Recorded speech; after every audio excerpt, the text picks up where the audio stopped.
আহ, আজকে আমরা এর আগের ক্লাসে রিস্ক এন্ড রিটার্ন সহ অন্যান্যগুলো পড়েছি। হ্যাঁ, আজকে আমরা যেটা পড়বো মূলত সেটা হচ্ছে যে এই ক্যাপিটাল স্ট্রাকচার। ঠিক আছে, দেখা যাচ্ছে ক্যাপিটাল স্ট্রাকচার? জি স্যার। জি স্যার। জি স্যার। জি স্যার, দেখা যায়। তো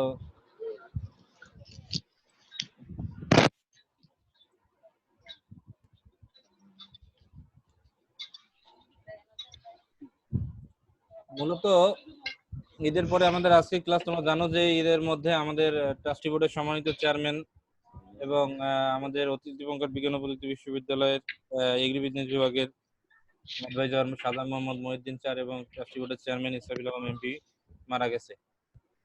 হ্যাঁ, আমরা আসলে অত্যন্ত ভারাক্রান্ত যে আমাদের এই প্রিয়জনকে হারিয়ে। বিশেষ করে আমাদের অ্যাডভাইজার স্যার, যার সাথে আমাদের ঘনিষ্ঠতা অনেক বেশি ছিল। হ্যাঁ, আর ট্রাস্টি বোর্ডের চেয়ারম্যান, উনি একজন পার্লামেন্ট মেম্বার, সবসময় কথা বলতো। যাক, আল্লাহ তাদেরকে জান্নাত নসিব করুক। এখন মেবি আমরা আর একটা ক্লাস পাবো, আর পরের ক্লাসে যেহেতু দুপুরবেলা, ওই দিন 15 আগস্ট ইউনিভার্সিটিতে যদি প্রোগ্রাম থাকে তাহলে আমি আগেই বলে নিচ্ছি, তাহলে ওই দিনের ক্লাসটাও আমরা সন্ধ্যায় নিব। এটা আই এম নট শিওর, যদি বন্ধ থাকে তাহলে তো একটা ক্লাস নিতেই হবে, দ্যাটস ওয়াই। ঠিক আছে? আচ্ছা। ঠিক আছে। জি স্যার। জি স্যার। হুম হুম হুম ঠিক আছে। Yes sir.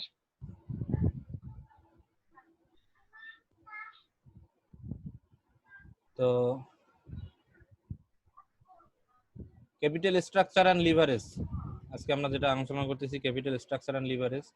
Capital structure is the composition of corporate common stock, preferred stock and debt, which is a in which a firm plans to raise capital, যার মাধ্যমে ফার্ম তাদের ক্যাপিটাল রেজ করে। কিভাবে টাকা আসবে? কমন স্টক, প্রিফারেড স্টক এবং ডেটের মাধ্যমে। ডেটটা কি? ডিবেঞ্চার এবং বন্ড। বন্ড হচ্ছে যদি সরকারি প্রতিষ্ঠান ছাড়ে সেটা হচ্ছে বন্ড, যেমন প্রাইস বন্ড। হ্যাঁ, এটা একটা। প্রাইভেট প্রতিষ্ঠান যদি ছাড়ে সেটা হচ্ছে ডিবেঞ্চার। তো আমরা একটা অপটিমাল ক্যাপিটাল স্ট্রাকচারে সবকিছুই থাকে, যেমন সেখানে এই তিনটা জিনিসেরই সমন্বয় থাকবে। শুধুমাত্র তুমি যদি তোমার নিজের টাকায় ইনক্লুড করো তাহলে হবে না। তোমার প্রতিষ্ঠানে টুডে আর টুমরো তুমি তার সম্পূর্ণভাবে ক্রাইসিস মিট আপ করতে পারবে না। হ্যাঁ, সো দ্যাটস ওয়াই এখন common stock, preferred stock, debt, এই তিনটা জিনিস। তো এখানে একটা জিনিস বলা আছে যে debt raises the risk for the stock holder, debt leads to a higher expected return on equity. একদিক দিয়ে যারা স্টক হোল্ডার থাকবে তাদের জন্য এটা রিস্ক, এবং এটা এক্সপেক্টেড রিটার্ন বাড়ানোর ক্ষেত্রে একটা গুরুত্বপূর্ণ ভূমিকা পালন করে। যে স্যার কমন স্টক আর প্রিফারেড স্টক কি? কমন স্টক এবং প্রিফারেড স্টক হচ্ছে শেয়ার হোল্ডারদের কাছ থেকে টাকা নেওয়া। এখন তাদের মাধ্যমে তারা মানে শেয়ার হোল্ডাররা কোম্পানিকে টাকা দিবে এবং সেটা কি কিনে? কোম্পানির শেয়ার হোল্ডারদেরকে, মানে এখানে খুব সহজ একটা কথা, যেসব শেয়ার হোল্ডারদের মধ্যে ভোটিং রাইট থাকবে না তারা প্রিফার্ড স্টক হোল্ডার, আর যারা কমন স্টক হোল্ডার হচ্ছে যে যাদের ভোটিং রাইট থাকবে। ভোটিং রাইটটা কি? তুমি কোম্পানি শেয়ার কিনছো, অ্যানুয়াল মিটিং যখন হবে বোর্ড অফ ডিরেক্টর বা কোনো ডিসিশন মেকিং এ তোমার ভোট দেওয়ার সুযোগ থাকবে। হ্যাঁ, তো এই এই এই কমন স্টক হোল্ডার এবং প্রিফার্ড স্টক হোল্ডারের মধ্যে দুইটা বেসিক পার্থক্য। The main difference between preferred and common stock holder is that no voting rights to share holder while common stock does. তার মানে কমন স্টক হোল্ডারের ভোটিং পাওয়ার আছে আর প্রিফার্ড স্টকের নাই। এইটুকুই আপাতত জানো, বাকিটা আমরা পড়তে পড়তে জানবো। তো কি কি ফ্যাক্টর আসলে ক্যাপিটাল স্ট্রাকচার ডিসিশনে আকৃষ্ট করে? আমরা যদি বলি যে ক্যাপিটাল স্ট্রাকচারটা কি, একটা যদি আমরা দেখি যে পাই চার্ট যদি দেখি, যে পাই চার্টের এক পাশে কমন স্টক, এক পাশে প্রিফার্ড স্টক, এক সাইডে ডেট। এই মানে একটা প্রতিষ্ঠানের ফান্ডের স্ট্রাকচারটা কি ধরনের হবে সেটা। কি কি factor affecting capital structure decision? একটা হচ্ছে যে বিজনেস রিস্ক, ফাইন্যান্সিয়াল রিস্ক। এই দুই ধরনের রিস্ক আমরা গত রিস্ক এন্ড রিটার্নে আলোচনা করছিলাম, তাই না? সুতরাং এই ফ্যাক্টরটা তোমরা পড়লেই পারবা, যেহেতু আমাদের একটু দ্রুত যেতে হবে, সময় কম, সিলেবাস আর একটু বাকি আছে শেষ করতে, সেই কারণে তোমরা এই রিস্ক দুটা আমার গত ক্লাসে আলোচনা করছি, এখানেও আছে, ওই গত ক্লাসের লেকচার শিট থেকে তোমরা পড়ে নিবে। এখানে আমরা যেটা বেসিক্যালি জানবো সেটা হচ্ছে যে operating leverage. Operating leverage refers to the extent to which the fixed costs are used in a firm operation. It implies to the magnification of gains and losses in EBIT by changing that occurs in sale. This magnification occurs because in employing asset, the firm incurs different type of cost. Degree of operating leverage can be found as কিভাবে, এই যে DOL সম্পর্কে, degree of operating leverage, একটা হচ্ছে যে percentage change in EBIT, percentage change in sales. EBIT কথাটার অর্থটা কি? Earning before interest and tax, যেটা এর আগে আমরা ওই ইয়াতে আলোচনা করছি। কিসে? ফাইনান্সিয়াল স্টেটমেন্ট অ্যানালিসিসে আমরা দেখি নাই যে ইবিআইটি কি, আর্নিং বিফোর ইন্টারেস্ট কি, আর্নিং বিফোর ট্যাক্স কি। জি স্যার। তো এই যে ইবিআইটি এবং পার্সেন্টেজ এই দুই ধরনের কথা। হ্যাঁ, এরপরে আসো অন্যভাবে প্রকাশ করা যায় আর একটা ইকুয়েশন আছে, সেটা হচ্ছে যে ডিওএল বা ডিবিং অপারেটিং লিখেছি 1 প্লাস ফিক্সড অপারেটিং কস্ট ভাগ ইবিআইটি, এই দুই ভাবে। হ্যাঁ, তা আমরা দেখবো যে আমরা কোন ভাবে অঙ্কগুলো করি। এরপরে financial leverage refers to the extent to which fixed income securities are used in capital structure. Fixed income securities, যেখান থেকে ফিক্সড ইনকাম কোম্পানির আসে। ফিক্সড ইনকাম বলতে কি, যে 10 বছরের জন্য বন্ড ডিক্লেয়ার করছে, ওখান থেকে কোম্পানি ওই টাকাটা কাজে লাগাতে পারে। আসতেছি আমরা নিচে আরো। তো fixed financing fixed cost affects the firm earning per share EPS in same way that operating fixed costs and affect EBIT. তো ডিএফএল বা ডিগ্রি অফ ফাইনান্সিয়াল লেভারেজ ক্যালকুলেশনের পদ্ধতিটা হচ্ছে percentage change in EPS earning per share ভাগ percentage change in EBIT. এটা আর এক অন্যভাবে লেখা যায়, ডিএফএল ইকুয়াল টু হচ্ছে ইবিআইটি ভাগ EBIT minus I minus L minus D minus ভাগ হচ্ছে 1 মাইনাস টি। এটা কি? আইটা হচ্ছে ইন্টারেস্ট পেমেন্ট, এলটা হচ্ছে লিজ পেমেন্ট, লিজে যদি কোনো কিছু না, ডি হচ্ছে প্রিফারেড ডিভিডেন্ড, আর টি হচ্ছে ট্যাক্স রেট। ডিভিডেন্ড মানে কি? আমি বারবার বলে আসছি যে ডিভিডেন্ড হচ্ছে লাভের একটা অংশ শেয়ার হোল্ডারদের মাঝে ডিস্ট্রিবিউট করে দেওয়া। মানে একটা 10 জন শেয়ার হোল্ডার এই কোম্পানিতে আছে, বছরে আমরা অ্যানুয়াল ডিস্ট্রিবিউশন করে যেটা লাভের একটা অংশ সেটা আমরা দিয়ে দিব। ঠিক আছে। কম্বাইন্ড লিভারেজ একটা হচ্ছে যে ডিসিএল ইকুয়াল টু হচ্ছে ডিওএল ডিএফএল। হ্যাঁ, স্যার শব্দ হচ্ছে কোথায় এত? কোথাও তো শব্দ শুনতেছি না, তোমার নেটওয়ার্কের প্রবলেম মেবি।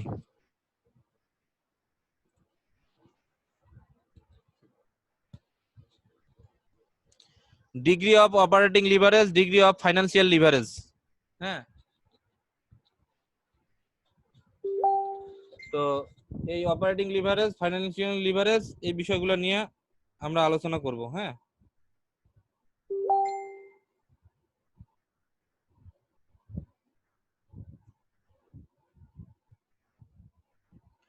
কম্বাইন্ড লিভারেজটা কি? ফাইনান্সিয়াল লিভারেজ এবং অপারেটিং লিভারেজের গুণফল। হ্যাঁ, তো পার্সেন্টেজ চেঞ্জ ইন ইবিআইটি ভাগ পার্সেন্টেজ চেঞ্জ ইন সেলস গুণন পার্সেন্টেজ চেঞ্জ ইন ইপিএস ভাগ পার্সেন্টেজ চেঞ্জ ইন ইবিআইটি। মানে ওই উপরে যখন আমরা ডিগ্রি অফ অপারেটিং লিভারেজ এবং ফাইনান্সিয়াল লিভারেজ বের করে ফেলবো তখন এটা অটোমেটিক চলে আসবে। যাই হোক, মানে দুইটার গুণফল। আমরা কি শুনতে পাচ্ছি? সবাই বোঝা যাচ্ছে? জি স্যার। জি স্যার। আচ্ছা, এখন আমরা অঙ্কে যাই ডিরেক্ট। হ্যাঁ, APC product is considering some change in the amount of leverage employed by firm. Two proposal A, proposal B have suggested to alter the current situation. The following information are related to the proposal. এখন এখানে proposal A একটা দেওয়া আছে, proposal B দেওয়া আছে, তাহলে আমরা কোন প্রপোজালটা অ্যাকসেপ্ট করব আর কারেন্ট সিচুয়েশনটা দেওয়া আছে। হ্যাঁ, দুই ধরনের প্রপোজাল দেওয়া আছে, এখানে কারেন্ট সিচুয়েশন দেওয়া আছে। একটা অপারেটিং ডাটা, অপারেটিং ডাটাতে কি দেওয়া আছে? সেলস হচ্ছে 4 লাখ, ভেরিয়েবল কস্ট হচ্ছে কত? 0.40, ফিক্সড কস্ট কত? 1.5 লাখ। তার মানে সেলস হচ্ছে 4 লাখ, যে প্রোডাক্টটা উৎপন্ন হয়েছে সেটার ভেরিয়েবল কস্ট হচ্ছে 0.40, আর ফিক্সড কস্ট ধরো লেবার মানে এমপ্লয়ীদের বেতন, তারপরে তোমার বিদ্যুৎ বিল, ভাড়া, বিল্ডিং হলে ভাড়া, অন্যান্য যেগুলো কস্ট দিতেই হবে, তোমার প্রোডাকশন বা সেলস হোক আর না হোক যেটা দিতে হবে সেটা। এরপরে ফাইনান্সিয়াল ডাটা কোনটা? ইন্টারেস্ট পেমেন্ট 90,000 টাকা ইন্টারেস্ট পেমেন্ট দিতে হবে, লিজ পেমেন্ট দিতে হবে 1 lakh, preferred dividend 70,000, number of common share 5 lakh. তো এগুলো হচ্ছে কারেন্ট সিচুয়েশন। আর এখানে প্রপোজাল এ প্রপোজাল বি। এখন আমরা ক্যালকুলেট করে দেখব, কি ক্যালকুলেট করে দেখব? ফার্মের ট্যাক্স রেট হচ্ছে 40%। এই ফার্মকে 40% ট্যাক্স রেট দিতে হবে। আমরা প্রপোজাল এ তে degree of operating leverage calculate করব, প্রপোজাল বি তে ক্যালকুলেট করে আমরা দেখব যে কোনটা আমাদের অ্যাকসেপ্ট করব। Rank 3 plans among the most risky in the following term: business risk, financial risk, over risk. ঠিক আছে?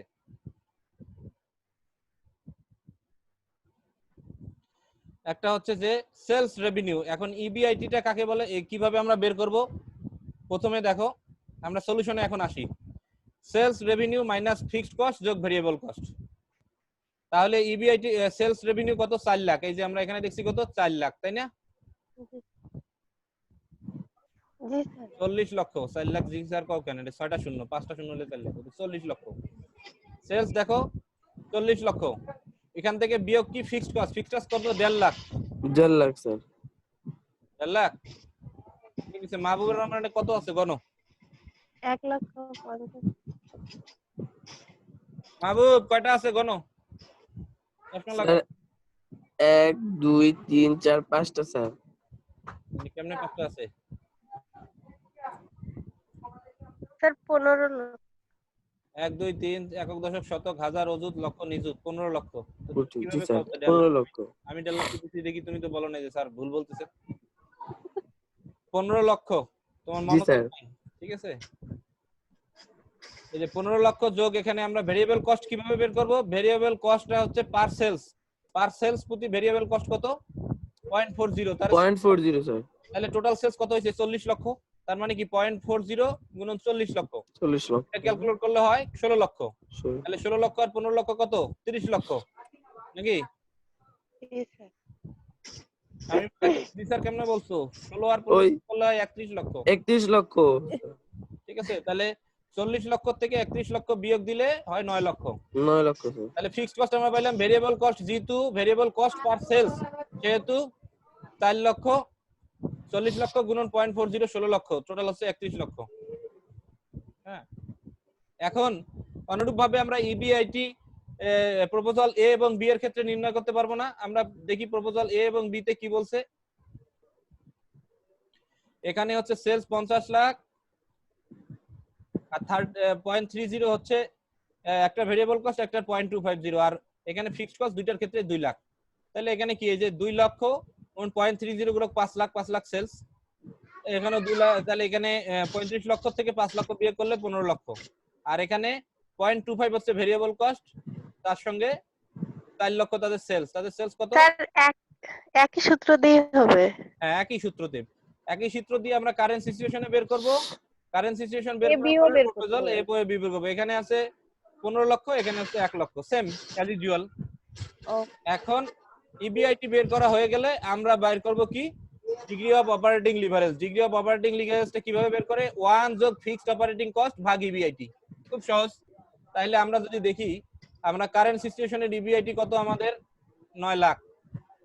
প্রপোজালের ক্ষেত্রে 15 লাখ, আর এটার ক্ষেত্রে কত? 10 লাখ। 1,10 লাখ। কয়টা শূন্য আছে? 10 লাখ। তাহলে দেখো 1 ভাগ fixed operating cost. Fixed operating cost কত? ফিক্সড অপারেটিং কস্ট 15 লক্ষ। কেন? এটা থেকে 2 লক্ষ। 20 আমি এদিকে পড়াশোনা করতেছি। সরি, নাও। 20 লক্ষ 20 লক্ষ। তাহলে 1 ভাগ 15 লক্ষ ভাগ 9000। 9000 কিসের জন্য? এই যে এবিআইটি কারেন্ট সিচুয়েশনের। ও কারেন্ট সিচুয়েশনের ইবিআইটি, তার মানে কি 1 প্লাস 15 লক্ষ ভাগ 9000 ইকুয়াল টু হচ্ছে 1 প্লাস 1.67 2.67। অনুরূপ ভাবে প্রপোজাল হয় এর ক্ষেত্রে কত? 1 ভাগ 2 লাখ ভাগ 15 লক্ষ। এই যে ইবিআইটি 15 লক্ষ, এই যে ফিক্সড অপারেটিং কস্ট হচ্ছে এটারও 2 লক্ষ, এটারও 2 লক্ষ, স্যার 20 লক্ষ। 20 লক্ষ। তো এই যে 20 লক্ষ ভাগ 15 লক্ষ, এই যে 1.33 ইকুয়াল টু 2.3। আর ওটারও 20 লক্ষ ভাগ কত বাইরে হচ্ছে ইবিআইটি, এই যে প্রপোজালের ক্ষেত্রে ইবিআইটি 10 লক্ষ। 10 লক্ষ। তার মানে কি 3। খুব সহজ না? জি স্যার। এই পর্যন্ত বুঝতে কারো অসুবিধা হয়েছে কিনা? না স্যার। এখন ডিগ্রি অফ ফাইনান্সিয়াল লিভারেজে আমরা আছি। এই বাকিগুলা সারা শব্দ নাই কেন? কেউ কি অ্যাটেন্ড করে নাই নাকি? শাওন গাজী, মুন্নি তালুকদার, মুন্নির কোনো সারা শব্দ নাই? চা খেতে গেছে। যাই হোক। এই জয়ন্ত কই? জয়ন্ত খবর নাই, ঘুমাইছে। জয়ন্তর খবর নাই।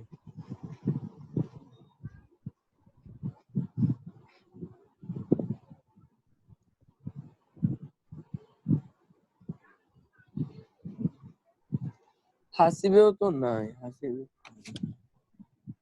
না, আজকে হাসিব কেন জানি জয়েন করে না। দীপ্ত হাসিবে কই রে? কি জানি আমি কি ও ও তো আছে অনলাইন তো আছে। তুই ক্লাসে দিয়ে জয়েন করে না? কেন জয়েন করেনি? না তো, তাহলে কোনো প্রবলেম হয়েছে নাকি? হতে পারে। আচ্ছা কেউ একজন কানেক্ট করে দাও, কেউ একজন তাদের সাথে কানেক্ট করো। আচ্ছা আমি কন্টিনিউ করি। হ্যাঁ, তাহলে জি দেখো ডিগ্রি অফ ফাইন্যান্সিয়াল লিভারেজটা কি? ইবিআইটি ভাগ ইবিআইটি, ইবিআইটি ভাগ ইবিআইটি থেকে আইএলডি ভাগ 1 - টি, তাই না? তাহলে ইবিআইটি কত প্রথমটার জন্য? প্রথমটার জন্য তো 9 লাখ। 9 লাখের থেকে এখন বিয়োগ কি হবে? বিয়োগ হবে আই। এই যে এখানে আবার ব্র্যাকেটের মধ্যে ইবিআইটি 9 লাখ, 9 লাখের থেকে 90,000 ইন্টারেস্ট। আই এখানে বলছি না ইন্টারেস্ট, এই যেগুলো সব বিয়োগ হবে। ইন্টারেস্ট আইএলপি, এই যে ও 90,000, 1,70,000। জি স্যার, বুঝতে পারছি। হ্যাঁ, এই যে দেখো 90,000, 1,70,000, এটা ভাগ হয়ে গেল। এরপরে 1 ভাগ টি। টি কত? 40%, মানে এই যে ট্যাক্স রেট কত? 40%। 40% মানে কি? জি স্যার। পার্সেন্টেজ মানে হচ্ছে 1/100, তার মানে কি 0.40। পয়েন্ট 0. তাইলে এই যে এটা আমরা পেয়ে গেলাম। এটা ক্যালকুলেশন করলে কত দাঁড়ায়? 1.52। অনুরূপ ভাবে প্রপোজাল এর ক্ষেত্রে কি ইবিআইটি কত আসছে? প্রপোজাল এর ক্ষেত্রে 15 লক্ষ। 15 লাখ স্যার। 15 লক্ষ। লক্ষ থেকে, এই যে 15 লক্ষ থেকে আমরা আবার ভাগ 15 লক্ষ ভাগ 15 লক্ষ থেকে আমরা কি বের করবো? এই যে দেখো এদের, এই যে 1,10,000, 60, 75। ঠিক আছে? জি স্যার। এখন আমাদের প্রশ্নে অনেক কিছু দেওয়া থাকবে, আমাদের অঙ্কের সূত্রে যেটা লাগবে সেটা আনবো। আর ট্যাক্স রেট তো 40% সবার জন্যই। এই যে ট্যাক্স রেট সবার জন্য 40%। এই যে ওদের ইবিআইটি 1 লক্ষ, 10 লক্ষ, 10 লক্ষ থেকে এই যে দেখো 10 লক্ষ থেকে 1,80,000, 60,000, এই সবগুলা।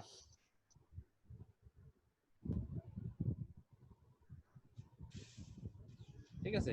এই যে এগুলো ক্যালকুলেট বিয়োগ দিলাম 10 লক্ষ থেকে। এই যে আই এল ডি, এই যে আই এল ডি, এই যে আমরা যে সূত্র সেটা, তো এটা বিয়োগ করে 1.39। এখন আমরা কম্বাইন্ড লিভারেজ কি করব?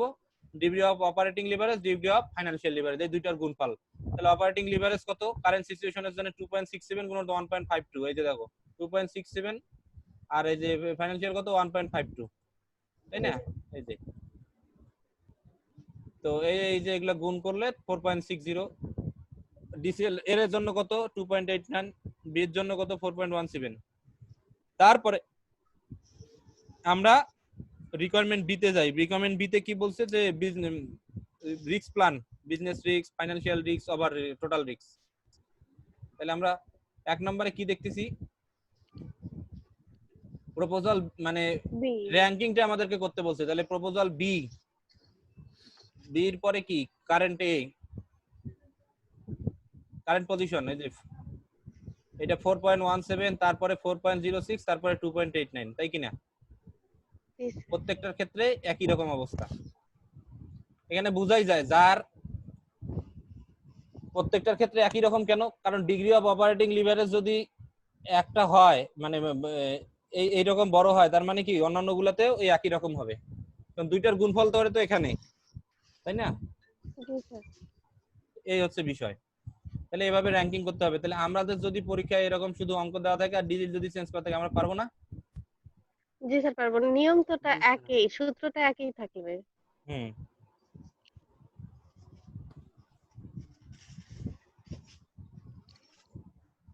এই ঈদ গেছে আছে কয়দিন? ওট টেবিল ওট। ওট ওট ওট ওট। কয়দিন? হ্যাঁ। ওট। এখন বোঝা গেছে আমাদের এই যে এই লিভারেজের অঙ্কের বিষয়টা। জি স্যার। আচ্ছা, যদি আমাদের পরের ক্লাস, যদি আমাদের শেষ ক্লাস হয়, তাহলে আমরা আমরা খুব মানে খুব সন্নিকটে চলে এসেছি যে আমাদের ক্লাস বা অন্যান্য কিছু বিষয়ে, ঠিক আছে। আমরা ডিভিডেন্ড আজকে আরেকটা ইয়া পড়বো, ডিভিডেন্ড পলিসি এন্ড প্র্যাকটিস। আমাদের দ্রুত না যাওয়ার কোনো বিকল্প নাই, হ্যাঁ। তাহলে আমরা ওই ক্যাপিটাল স্ট্রাকচার থেকে ওটা পড়বো, এরপরে এখান থেকে আমরা একটু ডিভিডেন্ড নিয়ে আলোচনা করি, হ্যাঁ। জি sir. Dividend is the amount of profit distributed to the share holder by a company. আমি বারবার বলছি লাভের একটা অংশ শেয়ার হোল্ডারদের মধ্যে ডিস্ট্রিবিউট করে দেওয়ার নামই হচ্ছে dividend. A firm dividend policy have effect the dividing it net earning into two parts, retained earning and dividend.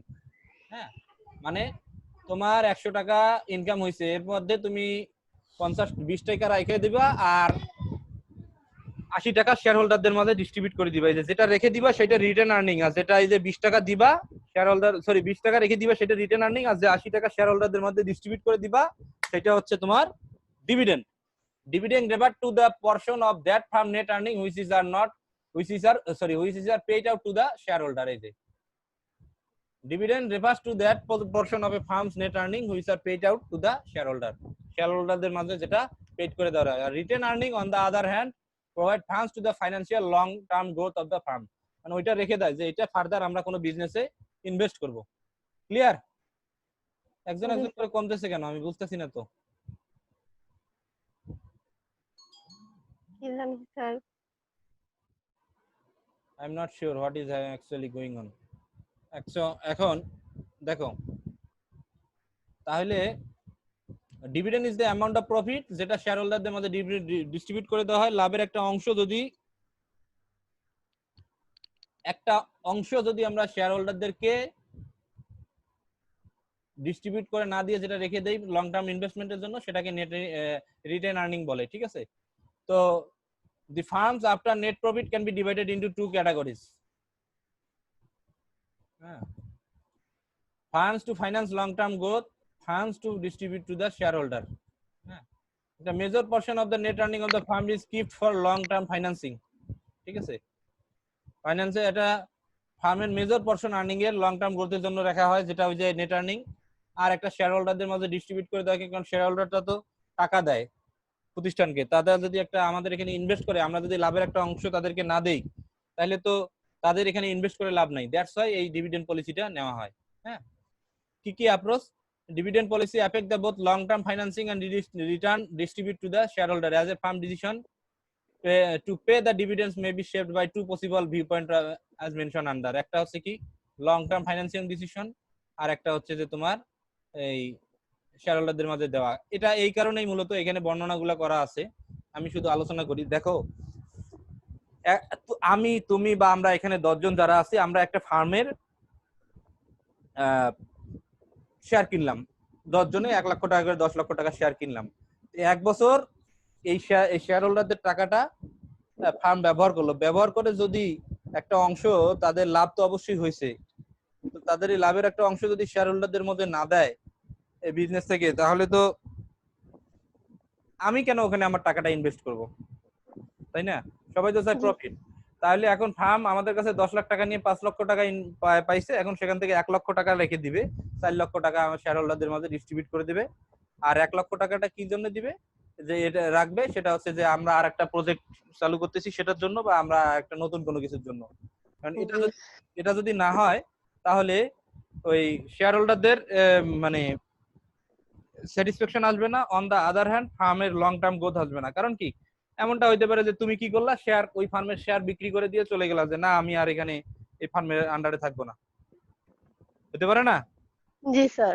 So that's এই অ্যাপ্রোচ গুলো খুব ইম্পর্টেন্ট। যে ডিভিডেন্ড পলিসি আছে, অনেক মডেল আছে যেটার মাধ্যমে মানে তুমি তোমার কতটুকু আয় কতটুকু ব্যয় সেটার উপর ডিপেন্ড করে তুমি শেয়ার হোল্ডারদের মাঝে তোমার লাভের একটা অংশ ছেড়ে দিবা, ঠিক আছে। এই হচ্ছে বিষয়। এবং ওয়েলথ ম্যাক্সিমাইজেশনের ক্ষেত্রে আমরা ওই যে প্রথম চ্যাপ্টারে পড়ছি, এটা একটা গুরুত্বপূর্ণ ভূমিকা পালন করে। আচ্ছা, এখন একটা কথা দেখো, যে রিজন ফর ডিভিডেন্ড, আমি যে কথাগুলো বলছি তার সামারি ওখানে লেখা আছে। কি কারণে dividend? several factors considered and analyzed is expecting investor expectation of dividend over capital gain। সবারই আশা থাকে তোমার আমি 1 লক্ষ টাকা দিয়েছি, দেখি সে কতটুকু দেয়, তাই কি না? জি।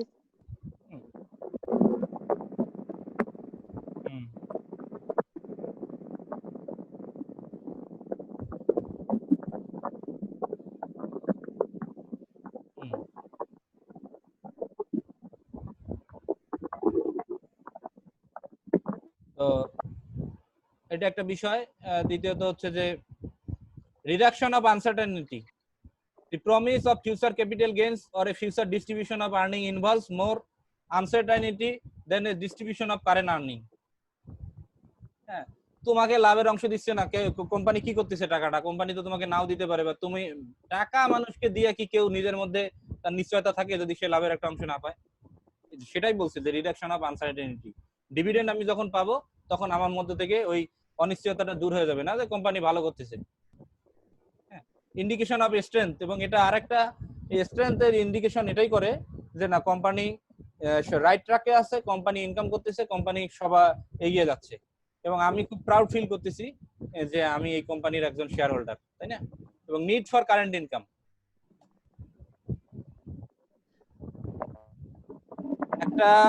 একটা মানুষ যদি শেয়ার বাজারে বা একটা কোম্পানিতে 10 লক্ষ টাকা ইনভেস্ট করে কোম্পানিটার ফিউচার গ্রোথ ভালো দেখে, তো সেখান থেকে যদি সে তার লাভটা না পায়, সেটা তো লাভটা শুধু তার একটা তো মানে স্ট্রেংথ এবং আনসার্টেনিটি রিডিউসের জন্য না, তার একটা ইনকামও ওখান থেকে যদি 1 লক্ষ টাকা পায়, this is considered two be an income for that particular customer.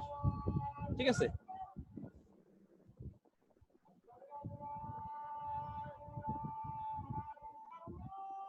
এটা আজানটা হয় না, হ্যাঁ, কথা শোনা যাবে না। জি স্যার।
ওকে,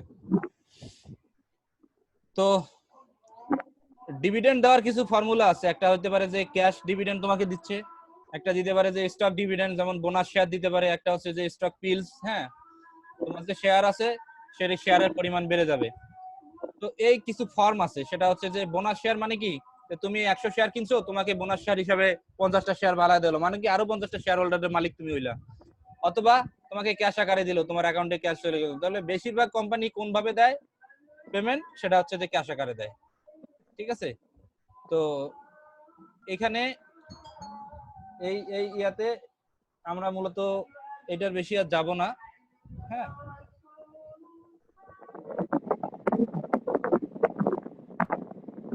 শুধু ডিভিডেন্ড কি কি ফ্যাক্টর, এই জিনিসগুলো আমরা জেনে নেব।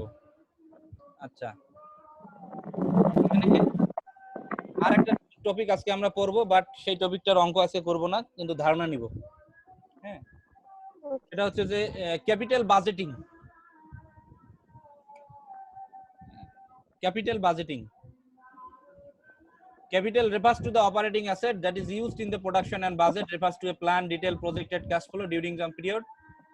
এটাই হচ্ছে ক্যাপিটালের সংজ্ঞা। But capital budgeting is the process of evaluation of specific investment or decision. মানে তুমি কোন প্রজেক্টে ইনভেস্ট করবা, সেখান থেকে কতটুকু রিটার্ন আসবে সেটা জানার কিছু প্রক্রিয়া, কিছু ম্যাথমেটিক্যাল ক্যালকুলেশন আছে, যে তুমি ওইটা ক্যালকুলেট করে তুমি বলবা যে হ্যাঁ আমি ওই প্রজেক্টে আমার টাকা ইনভেস্ট করব, বা আমি ওই প্রজেক্টে আমার টাকা ইনভেস্ট করব না। ক্লিয়ার? Message clear? জি স্যার। আমি কোনটাতে করব, আমি কোনটাতে করব না। তো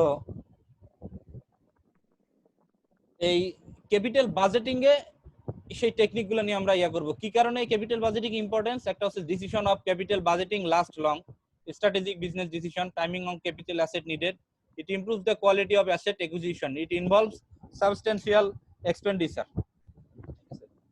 এই এই এই বিষয়গুলা, ঠিক আছে? তো এখন ক্যাপিটাল বাজেটিং এর প্রসেস কি, যে প্রজেক্টের কস্ট গুলো জানতে হবে, কিভাবে ক্যাশ ফ্লো আসবে, মানে প্রত্যেকটা ধাপে ধাপে কিভাবে টাকা আসবে সেটা, এবং প্রেজেন্ট ভ্যালু, ফিউচার ভ্যালু, এগুলা ক্যালকুলেট করে ইনভেস্টমেন্টের আমরা এই ক্যাপিটাল বাজেটিং এর টেকনিক অবলম্বনের মাধ্যমে ডিসিশন নিব। কিছু টেকনিক আছে, যেমন টেকনিক গুলো আমরা কি কি বলি, যেমন এই যে এটা একটা টেকনিক, পেব্যাক পিরিয়ড।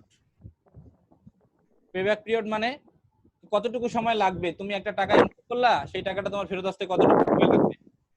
তারপরে discounted payback period, net present value, net present value যেটা average accounting rate of return, internal rate of return IRR, তারপরে প্রফিটেবিলিটি ইনডেক্স, হ্যাঁ, এই এই এই বিষয়গুলা। এবং সবচাইতে দুইটা গুরুত্বপূর্ণ টেকনিক, একটা হচ্ছে যে এনপিবি এবং আইআরআর, এই দুইটা টেকনিক। হ্যাঁ, এবং এই দুইটা টেকনিকের মধ্যে বেসিক একটা পার্থক্য, যে আমরা কোন টেকনিকটা সবসময় বেশি ইউজ করি, কোন টেকনিকটা আমরা বেশি ইউজ করি না। যে টেকনিকগুলো ব্যবহার করে আমাদের ফাইন্যান্সিয়াল ম্যানেজারেরা ডিসিশন নেয় যে আমাদের কোন ধরনের টেকনিক আমরা আলোচনা করব, এবং কোন ধরনের টেকনিকগুলো আমরা কাজে লাগায়া আমরা ফার্মের ফাইন্যান্সিয়াল ডিসিশনটা নিব। মূলত এই ক্যাপিটাল বাজেটিং হচ্ছে যে ইনভেস্টমেন্ট ডিসিশন নেওয়ার জন্য। তুমি একটা প্রজেক্ট প্রপোজাল নিয়ে আসছো, 5 বছরে এই প্রজেক্টটা দাঁড় হবে, সেটাতে আমাদের ইনভেস্ট কতটুকু করতে হবে, রিটার্ন কতটুকু করতে হবে, সেটা জানার জন্য। এই যে আমরা পদ্মা রেল, মেট্রো রেল, এই প্রজেক্টগুলো যে করি, সেখানে কি ফাইন্যান্সিয়াল ক্যালকুলেশন হয় না? অবভিয়াসলি হয়। যে এখানে টোল তুলে আমরা বৈদেশিক ঋণ নিয়ে যে আমরা ইয়া করি, যে টোল তুলে কি পরিমাণ টোল আসবে আমাদের, কি পরিমাণ অ্যানুয়ালি আসবে, এবং কয় বছরের মধ্যে আমরা বিশ্ব ব্যাংক বা অন্যান্যকে আমরা শোধ করতে পারবো। সো এই এই এই বিষয়গুলা ডেভেলপমেন্ট প্রজেক্টে হোক বা পার্সোনাল প্রজেক্টে হোক, সেই প্রজেক্টগুলোতে ক্যালকুলেশনের ক্ষেত্রে এটা কাজে লাগে। বোঝা গেছে? জি স্যার। হুম।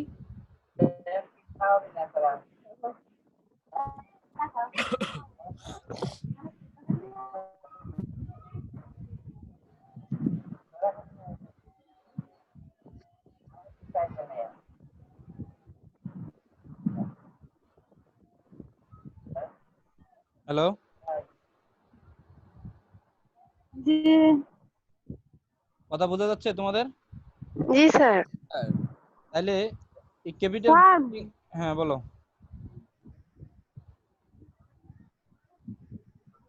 বলো। হ্যালো, শোনা যাচ্ছে? জি স্যার, শোনা যাচ্ছে তো। ওকে।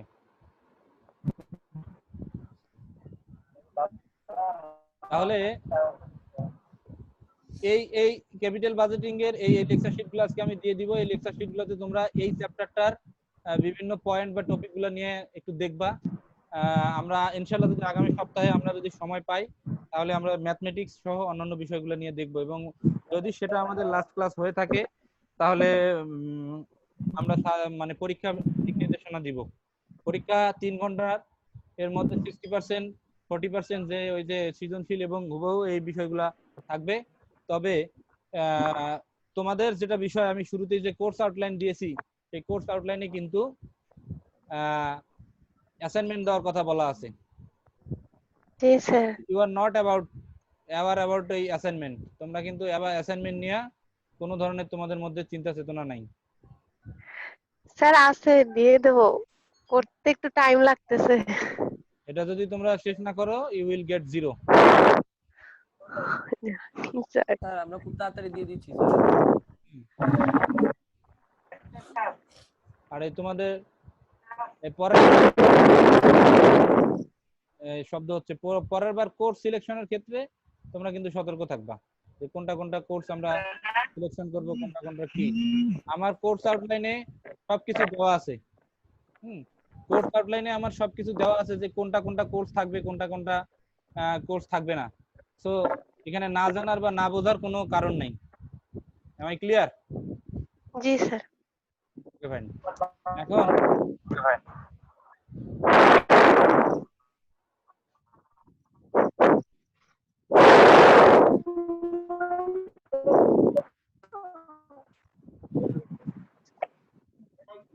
স্যার আসসালামু আলাইকুম। ইসলাম কে আসলো? স্যার আমি নওশিন। হ্যাঁ, বলো।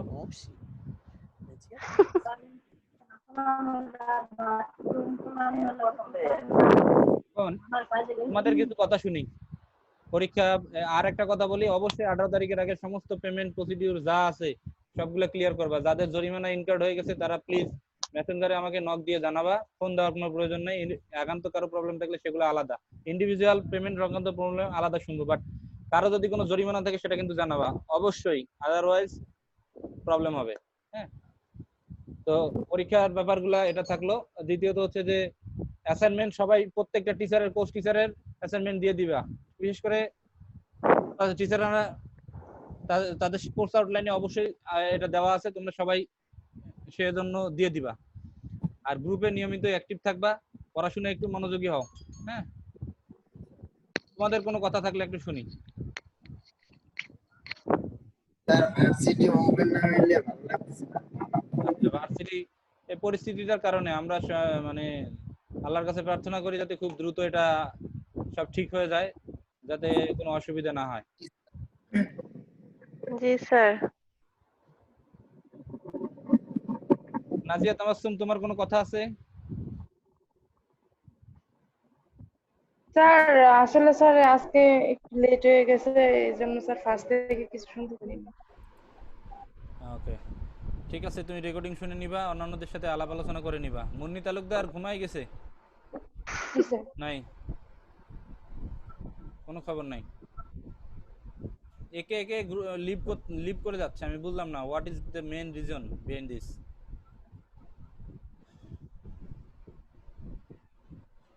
তোমাদের মুখ থেকে কিছু শুনতে চাই, তোমাদের কোনো কথা। মাহবুবুর রহমান বলো, তোমার প্রবলেমের কথা বলো। নেটওয়ার্ক নাই আর কি? স্যার আমার কোনো প্রবলেম নাই স্যার, আমি অসুস্থ স্যার, আমার জ্বর, মাথা ব্যথা স্যার। আল্লাহ তোমার সুস্থ করে দিক। হও আর দ্রুত সুস্থ হও।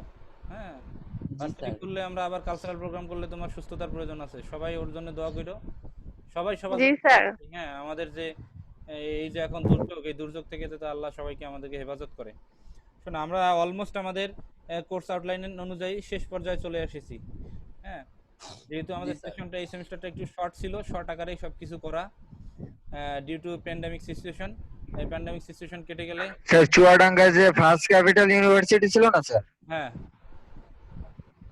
ওদের তো অনলাইনে ক্লাস হচ্ছে না। হ্যাঁ, কেন? আর এমনিতে মানে আমাদের এডিআই থেকে ওইখানে কিছু স্টুডেন্ট ছিল, তো ওরা আমার কাছে শোনা যে তোদের ক্লাস হচ্ছে। আমি বললাম তো আমাদের তো ক্লাস হচ্ছে। তো ওরা আমাদের তো ক্লাস হচ্ছে না। আমি বলতেছি তোমাদের ক্লাস হবে 2025 সালে, হ্যাঁ, ততদিন ওয়েট করো। আচ্ছা, খুলনা এটিআই থেকে ফার্স্ট ক্যাপিটাল ইউনিভার্সিটিতে ভর্তি হচ্ছে, তাই তো? জি স্যার, ওইখানে গেছিল আর কি। মানে আমাদের সেমিস্টার, মানে আমাদের ব্যাচে যেগুলো ছিল আর কি ওরাই। হুম। তা ওদের তোমাদের ব্যাচের যারা আছে তাদের বা তোমাদের জুনিয়র যারা বের হয়েছে তাদের একটু মোবাইল নাম্বার কালেক্ট করার চেষ্টা করো। জি স্যার, জি স্যার। তোমরা তুমি ওই খুলনা এটিআই এর ওই মোবাইল নাম্বারগুলো একটু কালেক্ট করো, কালেক্ট আচ্ছা করে। ঠিক আছে স্যার। হ্যাঁ, আর যদি কেউ জি স্যার। অন্যান্য বিষয়ে কথা বলে, let me know, I will take actual action. জি স্যার, জি স্যার। তাহলে তোমাদের যদি আর কোনো কথা না থাকে তাহলে আমি আজকের ক্লাস এখানেই শেষ করে দিতে যাচ্ছি। জি স্যার। ওকে, জি স্যার। আল্লাহ হাফেজ, সবাই ভালো থেকো। স্যার আসসালামু আলাইকুম। হ্যাঁ, আসসালাম। টিচার আসছে এখন। স্যার আসসালামু আলাইকুম। তুমি ঘুমাই গেছিলে নাকি? হ্যাঁ, স্যার ক্লাস নেই, সমস্যা কি? আমি নাহলে নিশ্চয়ই এখন 7:30টায় সিরিয়াল দেখতে পাচ্ছ। এর বাইরে কিছু না। জি স্যার আমি। হুম।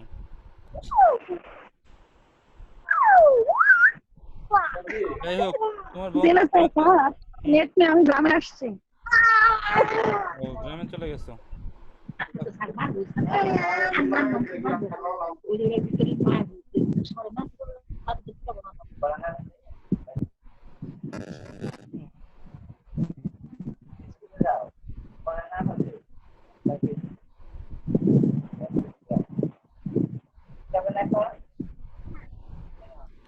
তো ঠিক আছে, হ্যাঁ সবাই সাবধানে থেকো। আল্লাহ ভরসা। ওকে স্যার ভালো আর থাকবেন আমি আবার লাস্ট একটা কথা বলে দেই, ভালো থাকবেন স্যার। ওই আগামী শনিবার যেহেতু 15ই আগস্ট ভার্সিটিতে কোনো সেশন থাকলে আমরা আবার ওই লাস্ট ক্লাসটা সন্ধ্যার পরে করব, অথবা একটা ডেট দিয়ে আমরা করে ফেলবো, ঠিক আছে? এই গ্রুপে চোখ রাখো। Thank you very much.